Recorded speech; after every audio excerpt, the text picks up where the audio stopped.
अगर आप भी यूपीआई का इस्तेमाल करते हो जैसे कि फोन पे, गूगल पे, पेटीएम बेशक करते ही रहेंगे, तो आज यानी 1 अगस्त से इसके अंदर 5 बड़े बदलाव हुए हैं।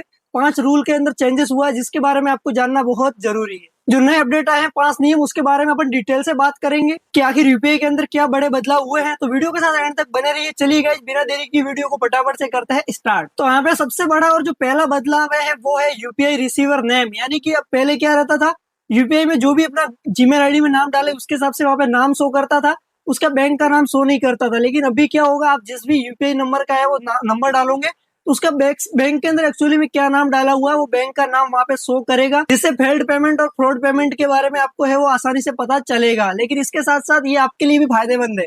इसका उपयोग किसके लिए होगा कि जैसे आपको कोई फेक नंबर से वो परेशान कर रहा है, बार बार उसका पता नहीं चल रहा है कौन कर रहा है, तो आप उसका यूपीआई नंबर से, अगर उससे बैंक लिंक है, जिस नंबर से वो कॉल कर रहा है उससे बैंक लिंक है, तो आपके लिए वो फायदा भी हो सकता है। नया रूल आपके लिए फायदेमंद भी हो सकता है कि उसका नंबर डालोगे तो उसके अंदर, बैंक के अंदर, उसका एक्चुअली में पूरा नाम क्या लिखा हुआ है वो आप वहां से देख सकते हो। लेकिन ये देखने वाला मेरा ओपिनियन है, बैंक का नहीं। जो नया रूल है उसके हिसाब से आरबीआई की गाइडलाइन ये है कि जो फ्रॉड पेमेंट होते थे, गलत नाम से अकाउंट बनाते थे तो वहां उनका बैंक अकाउंट शो नहीं करता था। अभी गूगल पे, फोन पे, पेटीएम आप पेमेंट करोगे तो वहां पे उसके बैंक में एक्चुअली में क्या नाम है वो शो करने लगेगा। और दूसरा जो सबसे बड़ा बदलाव है वो है बैलेंस चेक लिमिट। यानी कि पहले दिन के अंदर अपन जो कितनी बार ही पेमेंट चेक कर देते थे कि अकाउंट के अंदर कितना बैलेंस है, बार बार पिन डाल के चेक करते थे। लेकिन अभी वो नहीं कर पाएंगे कि उसका लिमिट है वो फिक्स कर दिया। यानी कि आप दिन के अंदर 50 बार है वो अपना बैलेंस चेक कर सकते हो।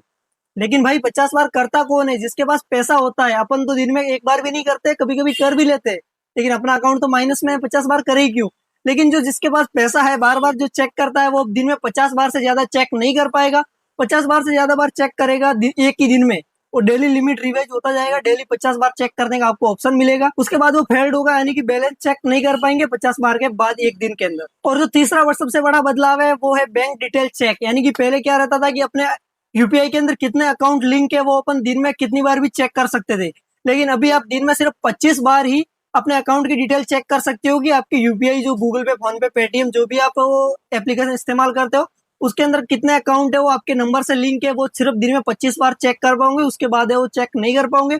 और ये भी लिमिट है वो डेली 24 आवर्स के बाद है वो ऑटोमेटिक रिवाइज हो जाता है। और ये सब नए नियम है वो लागू हुए हैं क्योंकि यूपीआई सर्वर के अंदर बहुत ज्यादा लोड पड़ रहा था। उस लोड को कम करने के लिए कुछ लिमिट और रिस्ट्रिक्शन है वो सेट किए गए। और हमारा जो चौथा सबसे बड़ा बदलाव है वो है ऑटो पेमेंट के अंदर। उसके अंदर भी 2 बड़े बदलाव हुए हैं।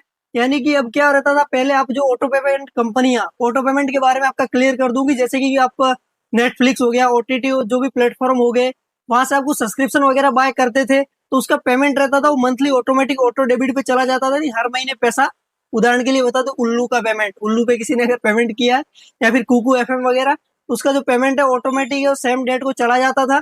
तो वो दिन में कभी भी, उसका टाइम फिक्स नहीं रहता था, वो दिन में कभी भी चला जाता था। या फिर आप जैसे ईएमआई का ऑटो डेबिट हो गया, आप जो लोन वगैरह लेते हो उसका जो ऑटो डेबिट का पेमेंट है वो दिन में कभी भी जाता था। लेकिन अभी उसके नियम बदल गए हैं, उसका अभी टाइम है वो फिक्स हो गया है। अभी आपका जो ऑटो डेबिट का पेमेंट है वो सुबह 10 बजे से पहले और दोपहर में 1 बजे से 5 बजे के बीच और शाम को 9:30 के बाद ही कट पाएगा। उसके बीच में जो वर्किंग ओवर रहेंगे उसके अंदर आपके ऑटो डेबिट का पेमेंट है वो नहीं कटेगा। जैसे कि आपको ऑटो डेबिट का पेमेंट है वो 1-2 बजे का सेट है, 1 बजे से पहले यानी कि 12 बजे का सेट है, तो वो 12 बजे नहीं कटेगा, वो 1 बजे के बाद कटेगा। ये कुछ नए नियम है ऑटो डेबिट के अंदर सेट हुए हैं। और एक सबसे बड़ा बदलाव ऑटो डेबिट के अंदर एक और हुआ है कि ऑटो डेबिट कंपनियां, पहले क्या रहता था, एक बार पेमेंट फेल्ड होता था तो बाद में वो लगातार रिक्वेस्ट करती रहती थी 20 बार 25 बार, जितनी बार उनको मन पड़े। लेकिन अभी वो नियम है वो चेंज हो चुका है। उसके अंदर एक बार है वो मेन ट्राई और 3 बार है वो रिट्राई कर सकते हैं, यानी कि टोटल 4 बार रिक्वेस्ट कर सकते हैं। एक बार पेमेंट फेल्ड होने के बाद 4 बार से ज्यादा बार रिक्वेस्ट नहीं कर पाएंगे। और हमारा जो सबसे लास्ट और मेन अपडेट है वो है फेल्ड ट्रांजेक्शन रिफंड सिस्टम। यानी कि पहले क्या होता था, आप किसी को ट्रांजेक्शन करते हो, वो पेंडिंग में चला गया है तो आपको उसमें 3 दिन का टाइम लगता था। फेल्ड हुआ या फिर वो पेंडिंग में गया तो ऑटोमेटिक 3 दिन का रिफंड होने को आपको टाइम लगता था। 3 दिन बाद भी वो या तो सामने वाले को चला जाता था या फिर आपको रिटर्न आता था। लेकिन अभी है वो इतना टाइम नहीं लगेगा, जल्दी आपको रिफंड और उसका स्टेटस है वो चेक कर पाओगे, तो 3 दिन वाला टाइम अभी नहीं लगेगा।